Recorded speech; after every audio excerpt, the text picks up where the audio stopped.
All right, everybody, welcome back. As we were saying just before we came on the air, Mikel Arteta is turning Wembley into his personal playground. The last two times he's gone out, Arsenal have won FA Cup, and today the Community Shield. They had to go work overtime today, but they just won a shootout against Liverpool. Here we go, Sam. Beat Liverpool, beat Chelsea, beat City to get to the FA Cup final, stepping up against the big clubs. And now they have Mikel 8 months with the club, two pieces of hardware. Gotta love it.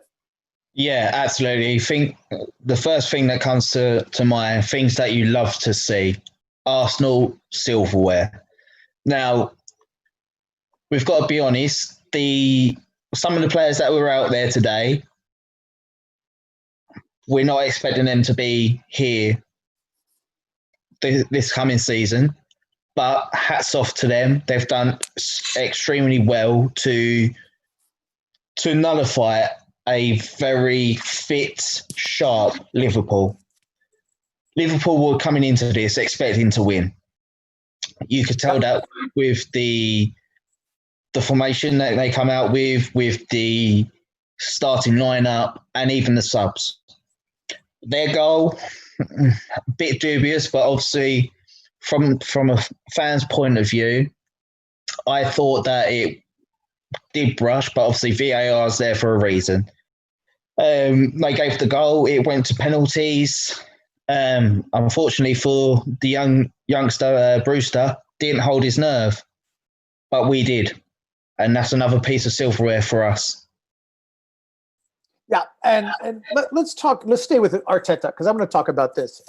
As you said, we're looking at some players. Rob Holding, story this morning, he's going out on loan to Newcastle. We don't know if that's confirmed or not.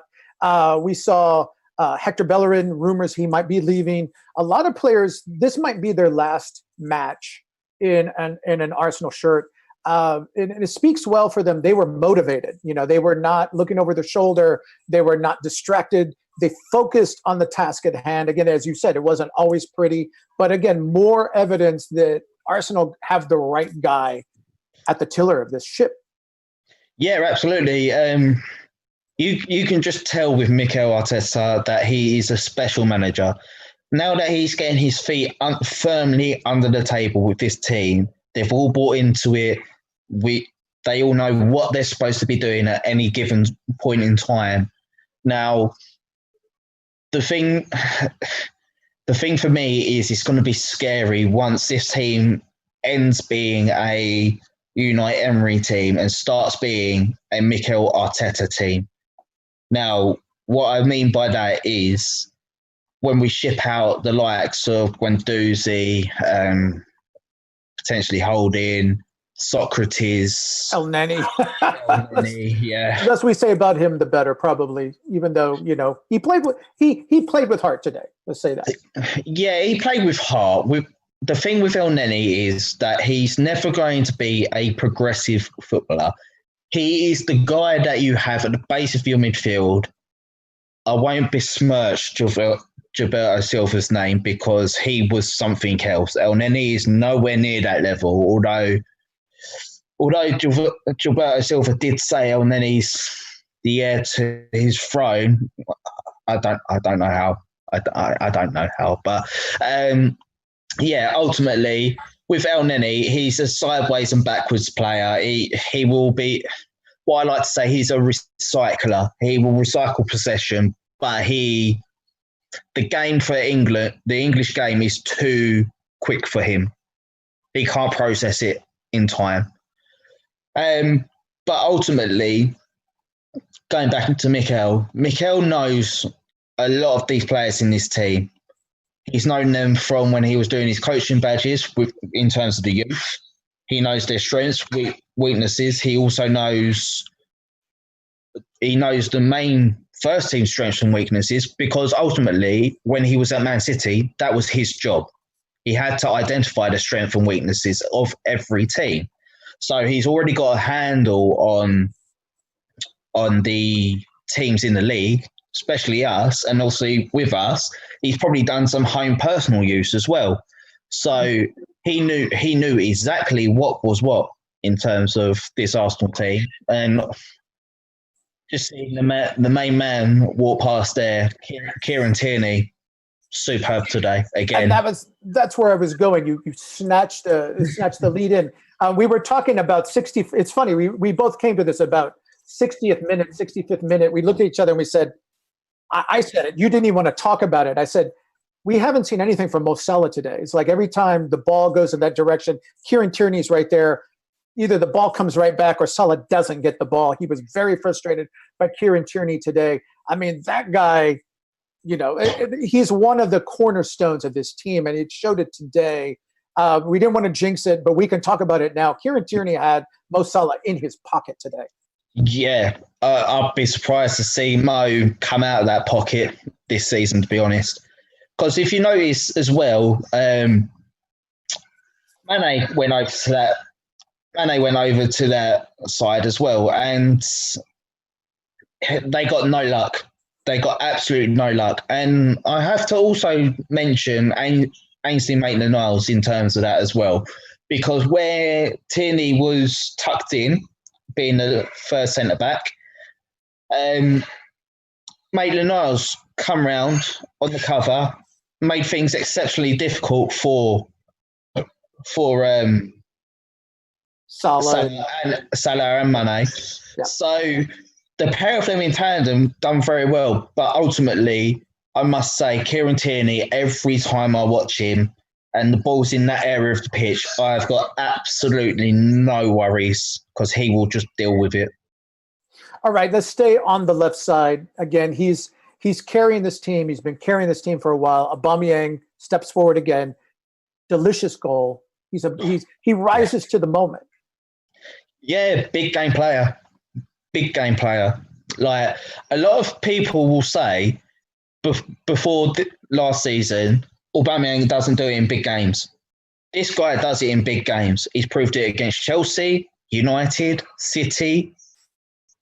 Who else is that big game team that he needs to prove himself against? Like, I'm not being funny. Like, previously, you have to factor in it was a Unai Emery team, and that team was going down the toilet. There's no two ways about it because it was negative. Now, Mikel is starting to bring out the best in him. Obviously, I haven't been the biggest of fans of Auba being on the left wing. I want to see him through the middle, but ultimately, when he's on the left wing, he does the business. He gives us maybe something a little bit different because a traditional winger tends to go down the outside. Auba wants to cut in and go direct to goal. Yeah. So in that aspect, yes, it does work. But for me, I would absolutely love to see him down the middle because I think that he can get, I'd probably say about 30 to 40 goals next season if he's through the middle. All comps. Auba being as spectacular as he is on the left wing, we've come to expect it. We depend on it, but there's a double-edged. There's a flip to that, which is if a team contains him, Arsenal is in trouble. They don't score. What did you see today that let's talk about what this team can do to improve, because obviously they won today, but they still need to improve. Obviously, as we know, a lot of it's depending on players who are not here. Pepe wasn't here, right? And a lot of the players, Gabriel wasn't here. A lot of the players that they're counting on to come in the midfield. We don't know about Dani Ceballos, but he would have made we kept saying, Jacques is probably crying. Where are you, Dani Ceballos? There are players that they need that were not here today. All right. Yeah. Ultimately, we need players to come in. We all know this. I think this season for Pepe is going to be a really, really big season for him. I honestly believe let's be honest, he had a decent season last season in terms of having three managers, being in and out of the team, having the adaptation year as well. This year, I truly expect him to really, really kick on. But ultimately, if you're going to be looking in the midfield, we need a player like Aouar. We need a player like Coutinho. We need somebody that is going to link the attack to the midfield. Yeah. There's no two ways about it. I want Danny Ceballos back because he's a very interesting player. I wouldn't necessarily say he's a link between the attack and midfield per se. I would say he's more of a guy that will get you out of trouble in midfield. He's that type of guy. We definitely need somebody like Thomas Partey to come in, be that box-to-box, physical, with drive. Because it's been well documented how limited Xhaka is in terms of getting up and down the pitch. We would ideally like him to be sitting in so he's not overly assertive and having to make rash challenges. But yeah, say, for example, you have a midfield three of Partey, Xhaka, and one of Aouar or Coutinho. That midfield will feed our front three. It will just feed front three like there's no tomorrow. And we, of course, we need to talk about Willian. We haven't talked about him either. He's come on a free. People tend to kind of forget him. You know, we were happy he came in. He came in quickly, and then he's on holiday, so it's kind of like he's out of sight, out of mind. But he is going to help this team. Yeah, absolutely. I think he was seventh in chance created, the top 10, seventh chance created list. So if he goes out onto the left wing, pushes Aubrey into the middle, brilliant for us because it gives us another dimension. Like Mikel Arteta is probably rubbing his hands with Willian about what he can bring to the team, because defensively, his work rate is second to none. He's absolutely brilliant. You saw that in the Chelsea team last year. Going forward, for his age, I don't know where he gets the energy from. I'm close to his age. I have got nowhere near that energy. But yeah, like honestly, the team that we've got in the moment, the team that we displayed right now in this game, I think it will drastically change come the end of the window. And as I said earlier, if that is the case, then my God, this team is going to be a scary team going forward.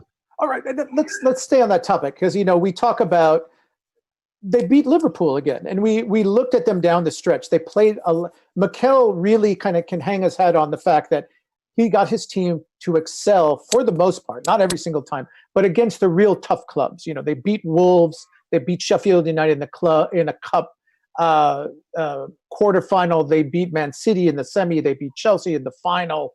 The only hiccup there is they lost a lead they had against Tottenham, really, and similarly they got a draw against Leicester. But here today, they beat Liverpool twice in that span. So he can, as we said at the end, when you start looking at him head to head, it's been a very, very compressed time. But he's won his last two against Klopp. He's beaten Pep. Pep has to be looking over his shoulder. Pep knows this guy can read my mail. He was my assistant for a long time, right? And again, the team is buying into that. We talk about winning is a habit. Winning cups is becoming a habit very, very quickly at Arsenal Football Club. And I'm just tickled, as I'm sure you are. Yeah, absolutely. As you say, winning is a habit. And it's a habit that I don't want to say we've lost, because obviously barring last year, no. Yeah. Well, anyways, I've lost the point of what I was saying beforehand, so we'll just think. But we're all giddy. We another piece. All right. It is a community shield. We have to keep it in perspective. But again, coming in quick, coming in with reserves, kind of trying to throw the whole thing together. Aubameyang's been back with the club for a week, right? Xhaka, as you said, everybody who saw him in the friendly earlier in the week, he looked out of shape. Everybody was saying he's out of shape. He's rusty. First impressions, people overreact to those. But look, from that match to this match, night and day. I mean, they've really kind of switched this. They hit the switch, and he got them back so quickly. Yeah, and the the thing that we've got to think about Xhaka as well is that he keeps this team ticking over. Yeah. At the moment, he's the one that really gets the ball going in that midfield area, and even bringing it out from the back. He's the one that really dictates our play at the moment.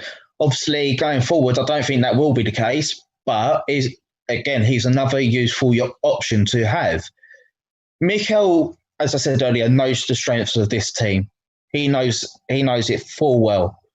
And with the players, he knows the players' limitations. So he sets the team up in the 3-4-3. As I've said previously, I don't think that will be one that we will be persisting with moving forward. But for what we've got right now, it's doing the job. It is really doing the job. And obviously, Mikel is beating top teams that have been together for years. Even Chelsea, I know we've got to take Chelsea in a bit of context for the year moving forward, because obviously they're having a exceptional window so far. But Mikel has got a very, very tactical analysis around every single team. He knows their strengths. He knows their weaknesses. It's almost as if he's doing a Bielsa and literally sending someone to go and spy on the team beforehand. I want to talk about how he's able to take a player, repurpose him, and just keep the curve going up. We haven't talked about Bukayo Saka, but we talk about him. He was on the youth squad at the beginning of last year. They needed him in an emergency situation. He had to learn left back on the fly, did really well on left back. They moved him farther up to the wing once Tierney was available, and he became an assist machine, right? They tried him in the midfield later in the match. Today he's on the right wing at Pepe's side. We thought that's his off wing. You know, his strength is really feeding from the left. Beautiful feed from the right. He made that goal. Beautiful pass to Aubameyang. Just was able to take it, move inside, put the goal away. Again, we take it for granted, but this kid is less than a year from just coming off the under 23s. I mean, yeah, staggering what he's able to do with these kids in such a compressed period of time. Yeah, as I said before, Mikel knows the kids from when he was doing his youth badges previously, but obviously there's a big jump from when Mikel was doing that to now, because these kids would have been 14, 15 years old, but he would have had a grasp of who's going to be special, who may fall by the wayside and whatnot. But ultimately, we've got to give absolutely props to Bukayo Saka for adapting to every single position he's being asked to play in. That ball today, fourth one, right? Yeah, amazing. That ball that he put across to Aubameyang today was brilliant, because you think a lot of wingers, if they was right-footed, would have drove to the byline, but he had the smart to cut back and then have the vision to look up and then ping that ball across the pitch precisely to Aubameyang. The boy is very special, and he's only going to get better and better as he progresses through with age. And, you know, for the quality that he's brought to this first team already, phenomenal. But again, as Mikel said at the end of last season, dependent on how many players we bring in, we may see players like Saka, Willock, Nelson get reduced games, because ultimately we don't want another situation that happened with Cesc Fabregas all them years ago, where he was playing every single game. He got burnt out, then he got big injuries, and then them injuries took their toll. They took longer to heal.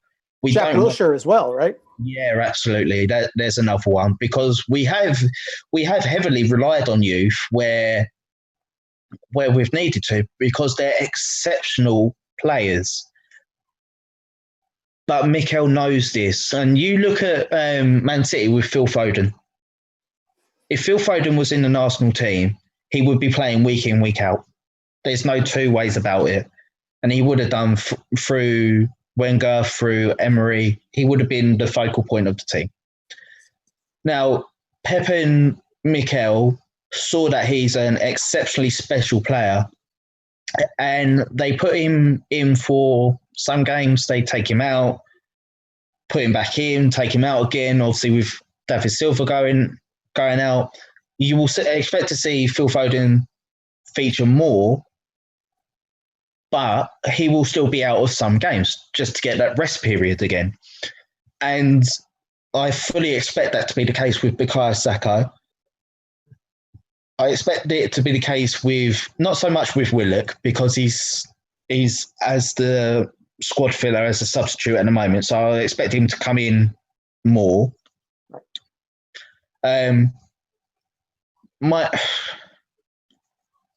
It'll be the same with Nelson in terms of Willock as well. There'll be some games where he starts, some games where he doesn't. But ultimately, Bukayo Saka is one that we really need to protect and make sure that he doesn't burn out. Okay. And a lot of it's going to depend on what happens in the next 2 weeks. I want to change the subject a little bit. You and I were talking about this at halftime. You and I were talking about this. We want to bring this up for everybody else. But, Mikel gave a press conference earlier in the week. It kind of ruffled some feathers among the fans, and because he seemed to open the door for some of the problem children. People were reading it where he said everybody starts clean. The door is always open if you want to get on. The paper certainly ran with this as interpreted that as he's opened the door for a kid like Matteo Guendouzi to come back. But, you and I discussed this. If he did that, then he's got to be opening the doors to people like Mesut Ozil, some of the other players who seem to be going out. Let's look at the roster today. Mesut Ozil's not on the squad. I don't think he's practiced with the squad. Guendouzi was not suited up.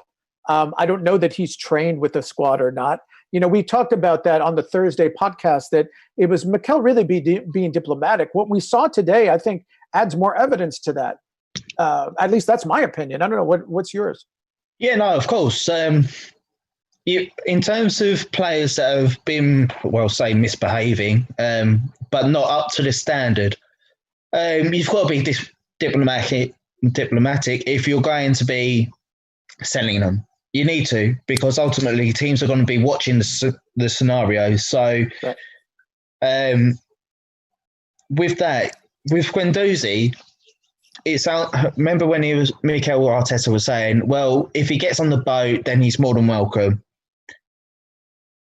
Me personally, I don't see a way back for Guendouzi. I think too much has happened with him. The thing for me with Mesut Ozil is, it's a strange one. It's a very strange one, because with him, he's, as far as I'm aware, he's not even in the country. He's still in Turkey. Yeah. If that was the case, everyone's got a clean slate again. Surely he would be back training with the team. Yeah. Be on the bench at least today, considering you've got players like, no disrespect to Oli Anka, but he is at the moment an under-23 player, which I personally would send out on loan. But yeah, Mesut Ozil would get in over him. He'd probably get in over Willock. This is a match that Guendouzi could play in. We talked about some of these players are being put in the shop window. Emi Martinez, we'll talk about him in a minute. El Neni, obviously. Maitland-Niles, who's been rumored to be going to Wolves. He factored prominently in today's game. We talked about this in the pregame as a shop window game, and yet, those guys got to play. I agree with you. This is an instance where look at what they do rather than what they say. And if you look at what Mikel did today, you can tell who the club still plans on moving on. Yeah, absolutely. 100% agree with that. There's no two ways about it. There's players that have got no future at this club. And unfortunately, Ozil and Guendouzi, in my opinion, fall into that bracket. Lucas Torreira, another one? Yeah. Torreira wasn't there either. A lot of people, just another point I want to raise with Ozil. A lot of people thought that the situation with Ozil being out of the squad was restricted down to Raul Sanllehi and him not taking the pay cut. But ultimately, Mikel addressed that situation, saying that the players knew what the situation was. And the thing is, if that was the case, Sanieli's left. If Mikel wanted him in this team, He'd be here, right? he'd be here today. So for people to come up and say this scenario, it's not a scenario that would be there. Because Sanieli's left, Ozil would be here. He's not. As far as I'm aware, he's still in Turkey. And even before, Ozil was a very active tweeter on Twitter. There's been 4 posts. One of them have been wishing an Arsenal fan happy birthday. That's it. Mm-hmm. You know, so I don't know. Going forward, I mean, he has a kind of a makeshift squad. He was able to beat Liverpool in Charity Shield, granted, but we've talked about this in the pregame. Jurgen Klopp put out pretty much Alexander-Arnold aside his A team, and Arsenal held them for 90 minutes with this unit. It seems that Mikel, the way he prepares, should have the club prepared for Fulham and the opening, but you know, the season is barreling towards us all. This is the week they've got to really start to turn the transfer wheel, don't they? Well, you'd hope so. And we've been saying this for quite a while, haven't we, really? Yeah. Obviously, we've got to factor in that quarantine, and COVID is still a big factor in everything that's going to be happening. I sincerely hope we announce Gabriel this coming week, because personally, I think that he would be featuring for a position, if not a place on the bench for the first game against Fulham. I want to be seeing more noise around the incomings, because of the last 4 or 5 days, been exceptionally quiet. Yeah. But then again, as we all know, when Arsenal go exceptionally quiet, they seem to pull a rabbit out of the hat every time. When they're zooming in, yes, they shut all the noise is kind of blocked out. Yeah, absolutely. So I think we're definitely going to be hearing some more news this week. And then coming up to the start of the season, we'll be hearing even more.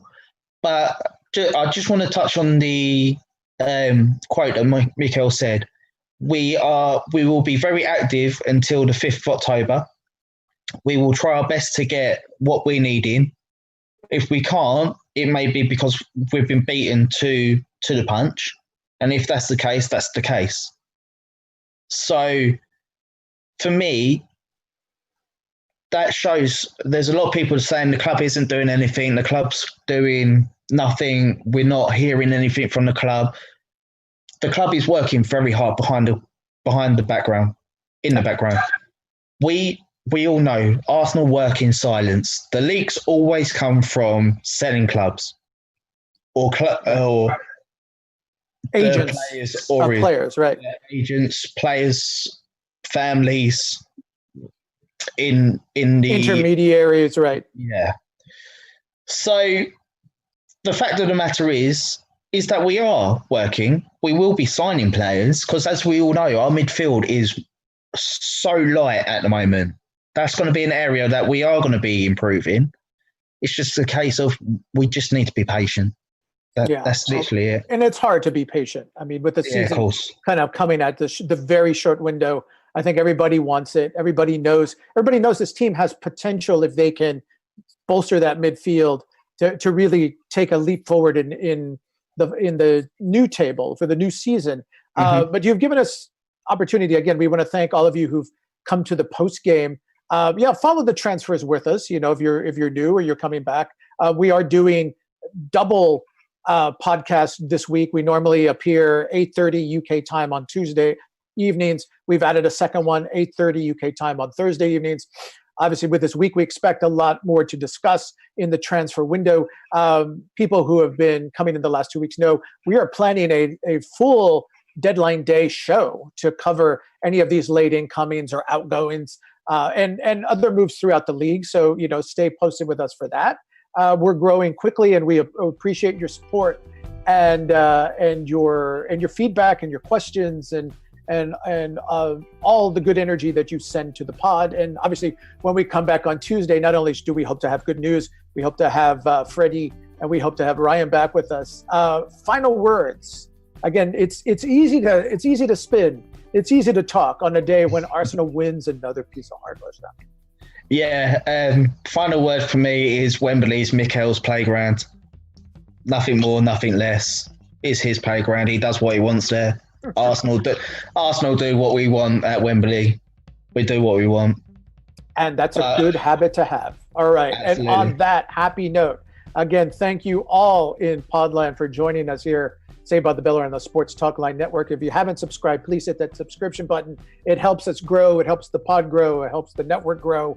It helps us bring you more good Arsenal news and good Arsenal features. Again, come back. We've getting a lot of questions. Sam can second this. Getting a lot of questions from all of you out there. Can we come on the pod? We're working on it. We love your enthusiasm. We love your attention, and we want to involve you even more. So keep watching, keep following us on Twitter, and until Tuesday, Arsenal have another piece of hardware. It's a good day. Have a good evening, and we'll see you then. Enjoy.